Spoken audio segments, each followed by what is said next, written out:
तो आइए जानते हैं झारखंड की छोटी बड़ी खबरों को सिर्फ 10 मिनट के अंदर। तो दोस्तों हम आपको बता दें टाइगर जयराम महतो वेस्ट बंगाल के अंदर एक सीट को जीत सकते हैं। जी हाँ दोस्तों, वहां पर एक नेता पुष्पराज जो टीएमसी को छोड़कर टाइगर जयराम महतो के पार्टी को ज्वाइन किए हैं और वो नेता बोलते हैं कि मैं टाइगर जयराम महतो को वेस्ट बंगाल के अंदर एक सीट दिलवा सकता हूँ, जो आप सभी को जरूर देखना चाहिए। गुरुजी यही बोलते हैं जो जयराम बाबू, अगर वो मुझे मौका दे तो मैं जयपुर असेंबली में एकदम सीना ठान के एकदम सर ऊंचा करके लड़ना चाहता हूँ। चाहिए तो आप अगर जयराम महतो आपको टिकट दे देते हैं, आप जीत कर आते हैं, तो क्या आप बंगाल के जनता के लिए अपना सैलरी 75% दान करेंगे? जरूर दान करेंगे। 75 क्यों, उससे ज्यादा दान कर देंगे। ज्यादा मेरा तो लेना ही नहीं है, मैं तो बोल ही दिया मेरा लेना ही नहीं, जो आएगा मैं दे ही दूंगा सब। आपको पता है गरजेपुर में मेरा एक ओल्ड एज होम है, वृद्धाश्रम है, जहाँ पे लोग घर का जो लड़का लोग माँ बाप को लात मार के निकाल देते हैं, खाना नहीं देते हैं। वो लोग को मैं चुन चुन कर मेरा घर के बगल में ही एक बगीचा है, वहाँ के सही तरह से उनको खाना पीना चिकित्सा सब टोटली मेरे खुद का पैसा से उन लोग को देता हूँ, कोई सरकार से पैसा नहीं देता हूँ। ये कौन करेगा ऐसा? पहले तो मैं शिक्षा व्यवस्था को एकदम सही कर दूंगा, फिर सेकंड में करूंगा चिकित्सा व्यवस्था का, फिर थर्ड में रहेगा जो युवा समाज है उसके लिए बहुत कुछ करना है। जब वोट आएगा एक महीना पहले घूमता रहेगा गाड़ी में, हाथ जोड़कर पैर पर जोर जबरदस्ती हाथ में लगाएगा सर पे, मुझे वोट दीजिए मुझे वोट दीजिए, मैं देख लूंगा। 1 महीना किया और मैं 12 महीना रहूंगा, 12 साल रहूंगा, जिंदगी भर रहूंगा। इसीलिए मेरा नाम रखा गया, ऊपर वालों ने रखा मेरा नाम दिव्य ज्योति सिंह देव।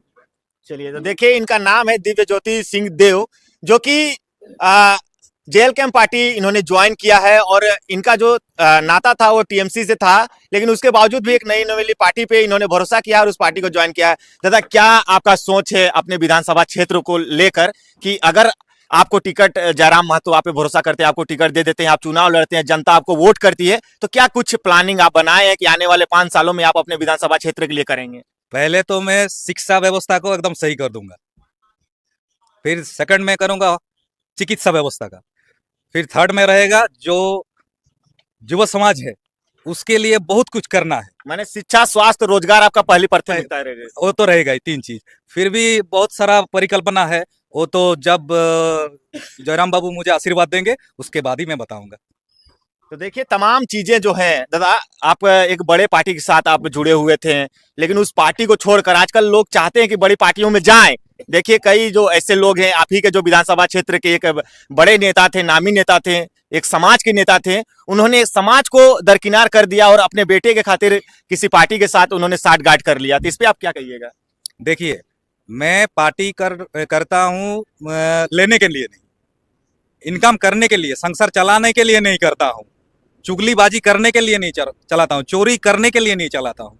मैं जो मेरा बंगाल अर्थात गरजेपुर का असेंबली का जो हर परिवार का जो गरीब दुखी मानुस है सबके लिए मैं वो जो पार्टी से जो कोई इनकम होगा अगर, तो मैं उसके लिए पूरा डोनेट कर देना चाहता हूँ। मेरा कोई जरूरत नहीं है, ऊपर वाला मेरे को दिया है जितना, मेरा दाल भात रोटी खाने से ही मेरा सब चल जाएगा। मेरा शांति से रहना है और समाज के जन कल्याण के लिए जो काम करना में है, और जो जन समाज के लिए जो काम करने के लिए जो बात है वो मैं पॉइंट बाय पॉइंट धीरे धीरे वो मैं 5 साल में निभा दूंगा सब। आप जिस पार्टी का दामन थामे, उस पार्टी का एक रूल है कि अगर उस पार्टी से कोई भी विधायक बनकर आता है तो अपना 75% जो सैलरी है वो जनता को देना चाहिए। तो आप अगर जयराम महतो आपको टिकट दे देते हैं, आप जीत कर आते हैं, तो क्या आप बंगाल के जनता के लिए अपना सैलरी 75% दान करेंगे? जरूर दान करेंगे। 75 क्यों, उससे ज्यादा दान कर देंगे। मेरा तो लेना ही नहीं है, मैं तो बोल ही दिया मेरा लेना ही नहीं, जो आएगा मैं दे ही दूंगा सब। पूरा जनता के लिए ही? पूरा जनता के लिए ही दे दूंगा, 1 पैसा भी मुझे रखना नहीं।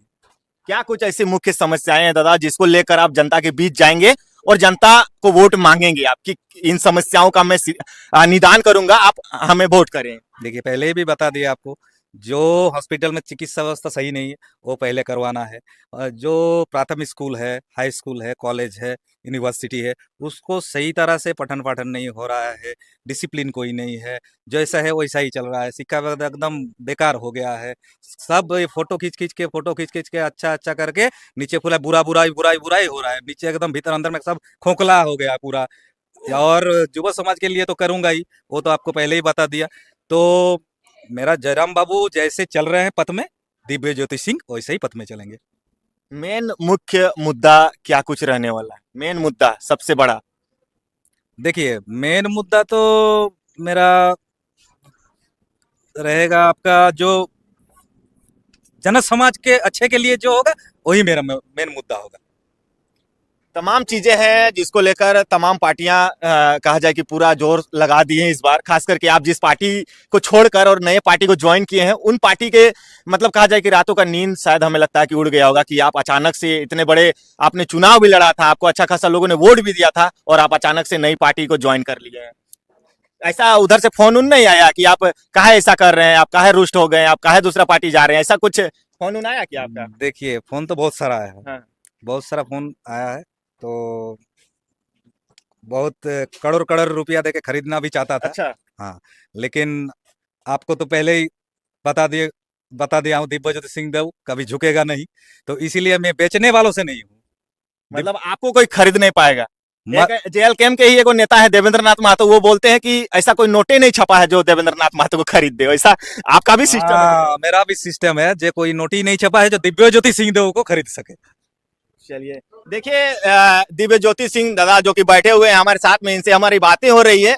चुनाव अभी कहा जाए कि फाइनल नहीं हुआ है कि ये यहाँ से चुनाव लड़ेंगे, कंफर्म नहीं है, लेकिन उसके बावजूद भी जो माहौल है और जिस तरह से ये मेहनत कर रहे हैं उससे ये लगता है कि जयराम महतो इन पे भरोसा करेंगे और जो इस विधानसभा का जो टिकट है वो इनको दिया जाएगा। इस तरह की खबरें अभी सोशल मीडिया के माध्यम से भी चल रही है। दादा आप कितने दिनों से समाज सेवा कर रहे हैं? मैं लगभग 15 साल से 15 साल से समाज सेवा में लगे हुए हैं। जैसे मैं बचपन से ही बता दे रहा हूँ थोड़ा बहुत। जब मैं प्राइमरी स्कूल में पढ़ता था उस टाइम जो मेरा दोस्त लोग होते थे तो गांव से आते थे, तो उसके पास कुछ रुपया पैसा थोड़ा कम होता था और इसके चलते वो मेरे को बोलता था ये खिला दो, ये जूता दिला दो, एक तो पैंट मिलेगा, एक शर्ट मिलेगा। तब हम कोशिश करते थे जो उनको वो दिलाने के लिए। मेरा एक यह है चासमोड़ बट्टाड़ बोल के एक हाट है, पता है आपको, जो चास बोकार तरफ जाता है। वो जो एक हाट है वो हम लोगों का, और हमारा जो वहाँ पर टैक्सी मोड़ कुछ बोलते हैं उससे आगे ना। हाँ, आगे थोड़ा बहुत हाँ। वहाँ पे हाट बैठता है। वहीं पे जो छोटा में हम जाते थे, शुक्रवार को और सोमवार को बैठता था हाट। वहाँ पे थोड़ा बहुत, वहाँ पे जाने से ही मैं छोटा था, दे देता था 100 रुपया, पकड़ो जाओ घर जाओ। फिर मंगलवार को जाते थे 100 रुपया पकड़ा था, जाते थे तो वही 100-200 जो देता था मैं 10 रुपया 20 रुपया में खुद के लिए रखता था, और 80 शायद 80 टका 70 रुपया 80 रुपया मैं वो जो मेरा दोस्त लोग बच्चा दोस्त लोग था उस लोग सब बांट देते थे। फिर जब स्कूल में बड़ा होकर स्कूल में जब गया, कॉलेज में जब गया, तो जैसे जैसे मेरा ज्ञान होते गया धीरे धीरे, क्योंकि मेरा दादाजी जो थे राजर्षि रघुनंदन सिंह देव थे, वो जो जयपुर का जो इलाका है, तो सब कुछ जो कॉलेज का तरफ जो जगह है आपका, जो आरबीबी हाई स्कूल है, आपका आनंद मार्ग जो 500 एकड़ जमीन है, वो मेरा परदादा जी उनको डोनेट किया है जन कल्याण के लिए, शिक्षा के लिए, बहुत कुछ के लिए। और जो आरबीबी स्कूल है शिक्षा के लिए दिया है, क्योंकि गांव के लोग दूर दूर से आएंगे, पढ़ाई करके उसका शिक्षा लाभ होगा तो समाज आगे बढ़ेगा, इसीलिए वो स्कूल बनाया है। फिर बहुत सारा जगह है जो रघुनंदन सिंह दो डोनेट किए हैं। जयपुर जो ब्लॉक ऑफिस है वो मेरा दादाजी डोनेट किए थे, और ऐसे भी बहुत सारा है। मैं उस मतलब उसी खानदान का लड़का हूँ, मेरा शरीर में वही खून बह रहा है। मेरा तो लेना नहीं है, मेरा देना है।